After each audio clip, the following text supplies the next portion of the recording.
In pedagogy, role of right assessment is so important. For example, a mentor should have wherewithal to actually create the assessment as per the need of the class. Sometimes she wants to create challenging questions, sometimes lesser challenging depending on the progress of the class. So I explain this with the example here where I'm grade 9 and two chapters that I've chosen are there on the screen.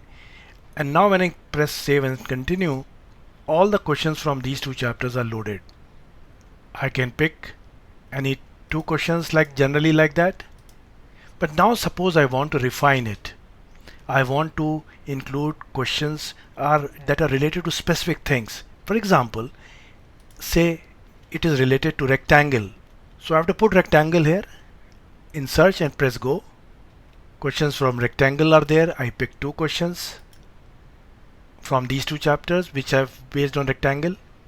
Now I use concept of cube in these two chapters.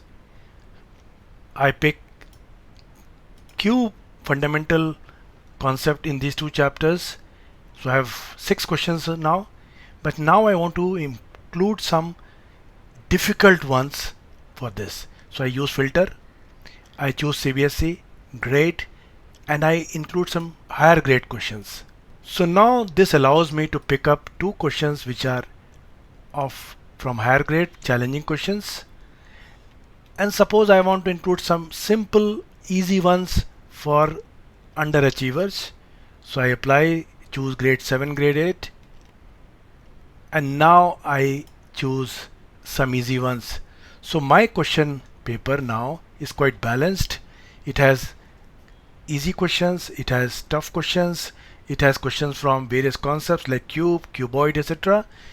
And that gives me a lot of flexibility in adjusting the assessment as per the need of my class. I press save, assessment as per my need is created.